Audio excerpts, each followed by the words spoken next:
I have a video of Michael Irving that we're. Oh, shit. Oh, fuck. Damn. Ow. That hurt. Damn.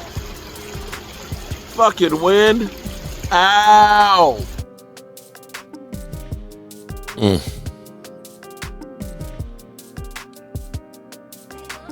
It's bad in here, people. It is really bad in here.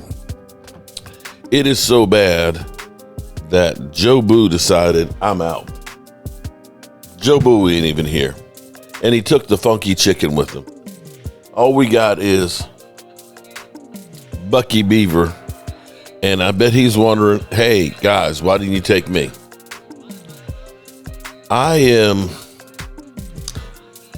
We have to, let's face the facts, okay? Let's face the facts here. The truth. Don't listen to Jerry, because Jerry is telling you, it's not the coaching, it's not the players, we got the talent. It's just execution. It's just execution. In other words, what he's trying to say is, don't blame me for hiring the coach, because it wasn't Shoddy who picked Everfluss. That was Jerry and Steven before they hired Shoddy.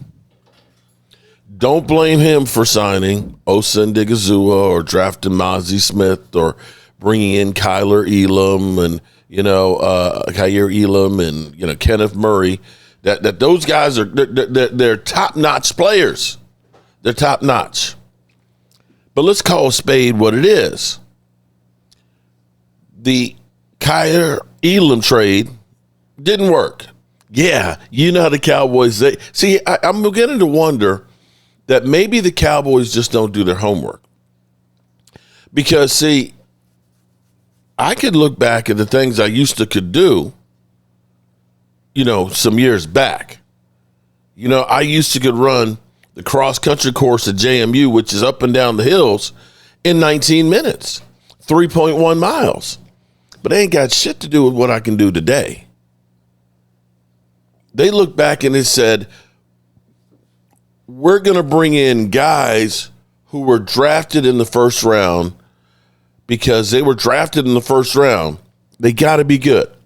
Just for whatever reason, they didn't play well, and it's because they didn't know what they're doing. We have the answer to get the production out of them. Kyer Elam was a disappointment for the Buffalo Bills from where he was drafted in the first round. But the Cowboys said, hey, we got a first-round drafted defense. Bring that guy on. That one didn't work. The trade for Kyler Murray, linebacker. Bro, you going to honestly tell me that Eric Kendricks wasn't as good as this guy? The Jack Sanborn, he looks like he's got sandbags, was a disaster. They had us believing when we brought him in training camp, and some of this is our fault. See, here's the thing. Some of this is our fault because the Cowboys have every practice open, and we're practicing against ourselves. And we get a couple of clips here of a great play in practice. Oh, shit! Oh, shit! And all of a sudden we think Jack Sanborn is going to be Brian Urlacher. Dante Fowler, disaster. He's nothing like he was. Nothing like he was when he was here before or with the Commanders. I hate to say it. Forgive me, Mozzie's mother. Mozzie, another disaster. Sam Williams, liability. Marshawn Nealon, the guy they said the next D-Law. And I'm not sure that we had good value with paying Osa. And the one guy we had that was good, we traded.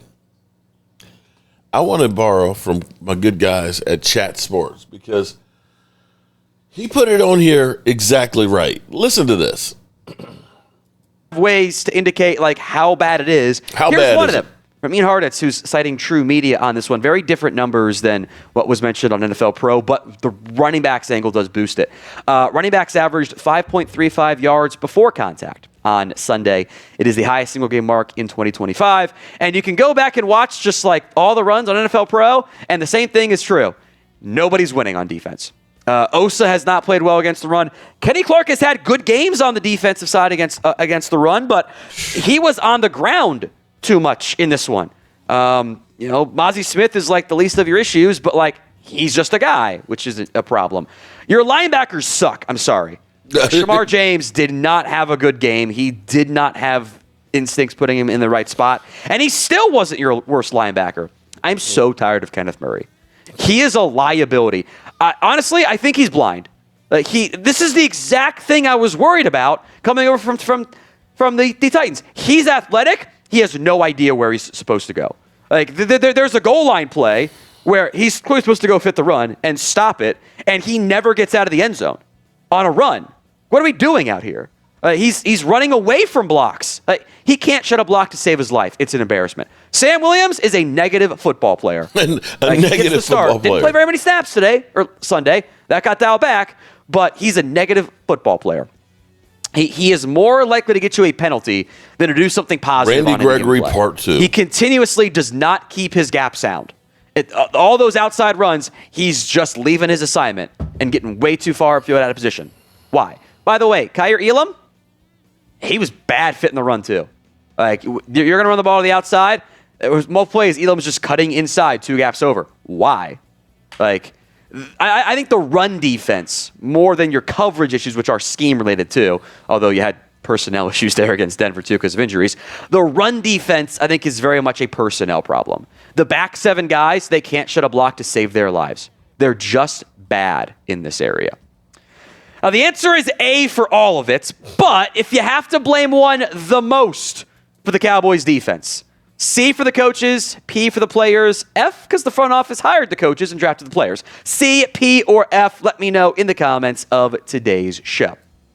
I'm going to leave this here for a second. See, here's the thing. When you look at this list, you say C for the coaches, okay, if you blame the coaches. Or P for the players, you blame the players. It's got to be an F because the front office is the one that got the coaches and the players. See, when you look at it and say, our players suck, well, who's responsible for the players? I have to think that Matt Eberflus wanted to have Jack Sanborn because he was a guy who was a special teamer that he had when he was in with the Bears. So that's the coach that's responsible for the players out there that aren't performing. The other players, you have to look at this and say the Kaiir Elams, the Kenneth Murrays, the Sam Williams, the Mozzie Smiths. They didn't just all of a sudden magically appear. They weren't like saying the NFL, here's your allotment of players, here's the guys you have to work with, and you had no choice in it. You're the ones that are supposed to be the ones that are always saying, trust the process. It's got to go to the front office. It has to go to the front office. How bad is it? I started this morning doing this because we had a person last night in my live stream that said, we should end up cutting Kenny Clark after the season so we don't have to pay him.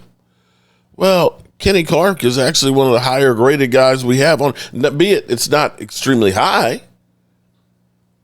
But if I look at, according to Pro Football Focus, the guy we just paid $20 million a year to, Osa Ndigazua, overall grade is a 56, which is 83rd out of 127 defensive tackles. He's in the lower half of defensive tackles. If I look at Kenny Clark. Kenny Clark gets a 58.9, 69th. It's better than Osa. 69th. If I look at Solomon Thomas, He is the best graded player on the interior defense with a 54. He's got a 62 grading. But understand,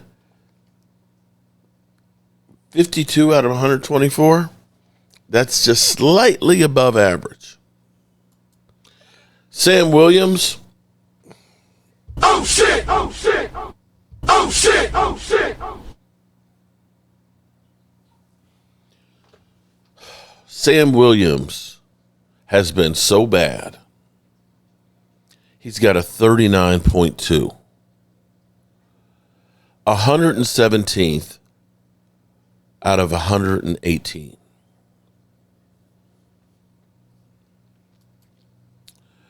Marshawn Nealon.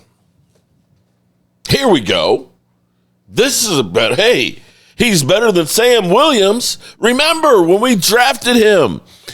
The next D-Law. And see, I'm getting sick and tired of people, of the Cowboys organization always say, oh, he's the next DeMarcus Lawrence. Oh, he's the next Charles Haley. Because that's what they did with Randy Gregory. You know that, right? We always anoint these guys coming out of college, done that. You know what? How about we let these mother humpers get on the damn field and do something and actually say, well, damn. That's a play like Charles Haley would have done. Wow. He is getting numbers similar to this. Because I'm sick and tired of hearing and selling all this freaking hope. You know, I can't wait till that Ryan Fanoy gets his first game. He's got Dez Bryant in him.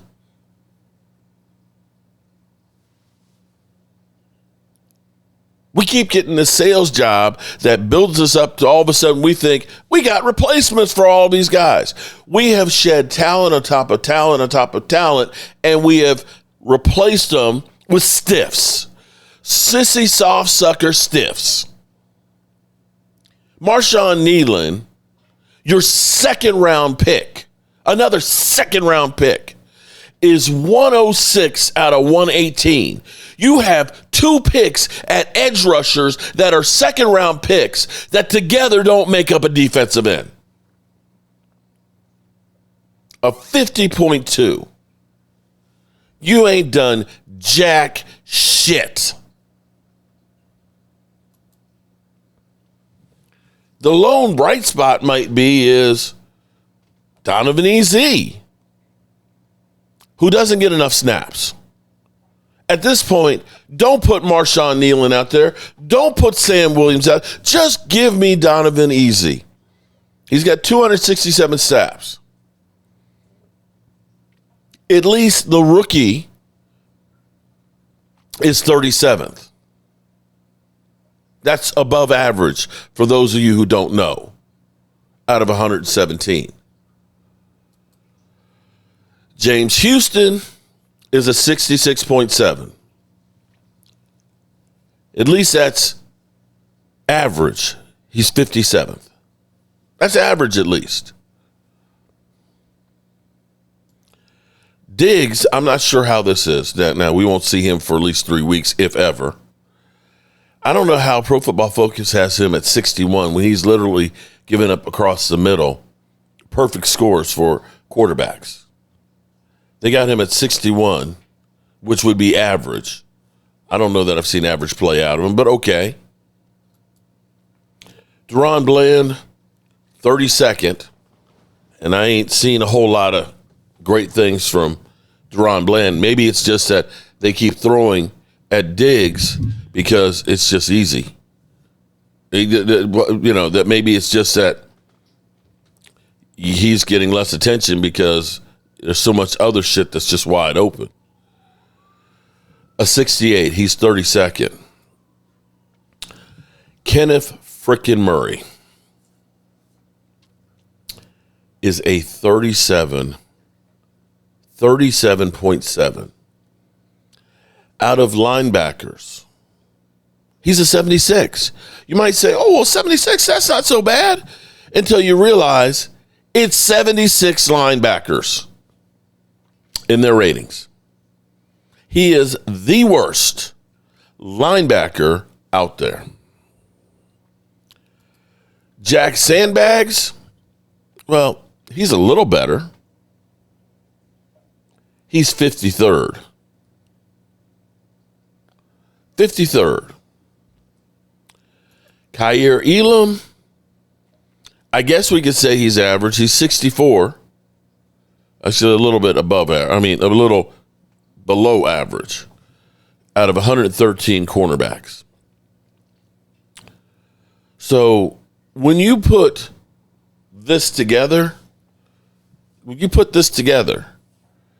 have a couple of guys that are slightly above average, but you have everybody else who is in the bottom of everywhere you have here.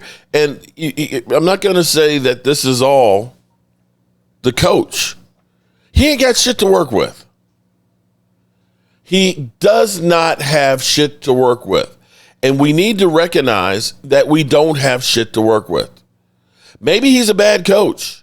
Maybe he's a great coach. But with what he's got on the field, sorry. And bringing Myles Garrett here, hey, Myles Garrett, he can come here and have 5 sacks, and we still get mollywopped by 19 points like Cleveland did. It shouldn't have been a revenge game for Micah Parsons. It should have been, thank you very much for getting me out of this shitstorm. Because we have to stop getting sold or stop believing this shit, because Jerry Jones is still out here. It's just execution. We just got to practice. No, it's not. Here's the reality of it, people. You want to win a Super Bowl? That shit starts day one of the offseason. When you figure out who is really a player here and you stop worrying about headlines. When you really evaluate the talent, and when you go through, because here's the problem. I don't blame these guys. These guys that you brought on this roster, $1-2 million a year guys, that you knew you weren't planning on having them for your future because you only signed them to a 1-year deal. These are role players and backups. You can't take below average, underperforming players and say, we're going to put them all on the field together and it's going to work. You want the perfect analogy to this? Most of you probably don't know what Kmart is, okay? Kmart was Walmart before anything else. Kmart used to have the blue light specials, that blue light and the stuff was dirt cheap, okay? It really was Walmart before then. They were everywhere, every city, all over the place. And then they kind of fell out of favor because Walmarts came through. And then there was Sears and Roebuck. Sears was so good, you could literally order a house on Sears. And it would come in all the pieces, marked, everything you needed by train to build your house. There was a Sears and Roebuck catalog this big. You needed anything from lingerie to a house, your tools, lawnmowers. Hell, I think you can probably buy vibrators on there. I don't think they were called vibrators. I think they were called for hysteria cures. But again, they fell out of business. Both of them were bankrupt. So the idea was, hey, let's take Kmart and let's take Sears and we'll put them together and we'll be a great company. Oh shit! No. When you take ass and ass, you just have bigger ass and not in a good way. So when you take below average players and put them all together, the sum is not greater than the parts. And that falls on the Joneses. They're the ones who decided, here's the guys we're going to get. Here's how we're going to penny pinch. At the end of the day, you can't go through and not have some studs. And you cannot continue to draft the way you have. With the amount of draft capital you have spent on defense and literally had your biggest hits during Dak Prescott time, Diggs and Bland and Micah Parsons. Diggs has been injured the last couple of years. Bland, he's been injured actually quite a bit too. And Micah Parsons, you traded out of here. The Jordan Lewises, we don't want to repay him. We'll let him go. But this is a failure that didn't start. It didn't start last week in Denver. This is a failure that started in March. And that's the truth. There's no easy fix for this. And at this point, bringing in a player, bringing a new, that'll sell some jerseys. It'll sell some hope. But it better be somebody who's got more than just a one-year rental. You are not in a position where you look at this and say, we're one or two players away from being the best team in football. You're a long ways from that. And we have to face that fact. I'm going to finish this off this morning with this. You're going to hear him in a minute say it's not just one player they need. Maybe they didn't have enough players on the field. The Cowboys are fun to watch offensively. Their defense is atrocious.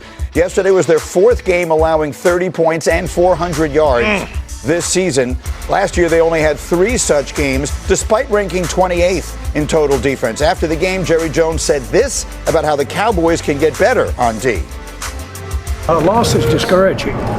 But as far as my temperament, if I saw a proposition for us to help this team, no matter what this score was today, then I would look at it on the merits of it. I got a proposition that will help this team, Jerry. How about you fire yourself a GM? How about you stop trying to be the one to fix this mess that you created when you fired Jimmy Johnson? That's the fix for the Cowboys. Team. So I'd have to answer your question. No, today would not affect a decision on trading for a player. We one player away on defense. I think we're not. I think we're more than that away, but what we're closer to than it looks in my mind is executing better on defense. Executing better on defense. I'm all for the execution of that defense. And I got to tell you something. Yeah. Like, this is, it's got to be difficult for an offense coordinator. Tell me why. Going against this outstanding defense. Because you got to decide, are you going to run it or are you going to pass it? And that, to me, tough decision. Very tough. Very tough. I mean, I'm surprised they don't get a lot of delay of game penalties, to be honest with you. They're that bad. I mean, right? They're absolutely atrocious. Rooting for them is excruciating. I mean, it's excruciating to watch them and just watch their defense be as incredibly bad as it was. They're on pace, or they've given up 250 points so far this season, midway through the season. Right. Anytime the defense has performed like this in the past, they've been below 500 and they haven't made the playoffs. And this is the problem. There are weeks where the Cowboys look so strong offensively and they come out defensively and give up plays like this repeatedly. And you can't be a certifiable, viable playoff contender if you're playing defense like this on a regular basis. Listen, Green, you and I get to work with Rex, on Sundays as well. We know his feelings about this Dallas defense. This defense might even be worse than Rex feels about them. To put this in perspective, to say it was uncompetitive would be an understatement. There's nobody in these frames on these routes. Like, again, running at 10 yards a carry, J.K. Dobbins, 180 yards rushing. We showed the toss crack. I don't think they're touching R.J. Harvey on these plays. And by the way, they just didn't do it once. It was like, hey, we're going to line up in the same formation and do it again and again and again. And I mean, I can't tell you how many third and longs looked like such easy conversions. It didn't make sense. And again, to your point, Rex, Shoddy, he's got to flip it. He's got to become Dan Campbell. And he's got to try and score a touchdown on every single drive. Yeah. The offense is the strength of this team, and you need to have your foot on the gas. And again, these late punts in that game made no sense to me. True. You knew your defense. It wouldn't have made any difference. I agree with you. They weren't going to get a stop at any point they needed to anyway. But yes, that was a questionable decision that he makes, and then the Broncos go down and put it out of reach. In fact, D. Wood, when I asked you this morning, well, how about Denver? you were making the point, like, against that, you can't even say their offensive woes are cured after they look pretty bad against the Jets and 3 terrible quarters against the Giants, because the Cowboy defense is just that bad. Yeah, they're that bad. And I think that's really the biggest question coming out of the game is like, okay, is Bo Nix, is this the real Bo Nix or not? Because the Dallas defense can give you a mirage out there of sorts. Yes. But listen, the way Bo Nix played, this was the best Bo Nix has played all season long. Mm-hmm. This running game really came to life. And I will say this, even when you play against a bad defense, sometimes it can jumpstart you. And so we're going to see with the combination of how they play offensively and how great their defense is. Boy, now we're going to have an interesting discussion in the AFC West with the Kansas City Chiefs. They're going to be 8-2. Just if you look at the Broncos, they have a bye in here, and they have 2 very winnable games. Very good chance they'll be 8-2 when they play Kansas City on November 16th. No doubt, and I totally agree with you, Greeny. Obviously, can end there. I'm just literally just freaking numb. I'm just numb with how bad and how putrid our team is. And there's no easy fix. I'm sorry. I wish I could tell you, here's how we can fix this defense. There's no fixing right now. And if you go out here and make, Jerry Jones is probably looking to say, I need to go ahead and sell some hope. So I got to make a move. Let me go ahead and get Trey Hendrickson, who's been injured most of the season and definitely, after all the crap he's been through, has definitely not performed. And just waste a draft pick, an opportunity to get this thing better. The Cowboys, the people that got us in this mess, are not the ones to get us out of this mess. You're the ones that said Kyer Elam is the answer. You're the ones that said Kenneth Murray is the answer. You're the ones that said Mozzie Smith's the answer. So if you have made all of these mistakes, all of these people that are here, the Sam Williams, the Marshawn Nealons, those are all the guys that you thought were the answer. Bro, we're cooked. Have a nice day, people. And I'm going to get out of here before I cry. I can't stand it anymore. I've got to get out of here. I've got to get out of here. Calm down. Get a hold of yourself. Stewardess, please let me handle this. I've got to get Calm down. Now get back to your seat. I'll take care of this. Calm down. Calm down. Get a hold of yourself. Doctor, you're wanted on the phone. Everything's going to be all right. Please. Sister, please, I'll handle this. I've got to get out of here. Out of here. Out of here.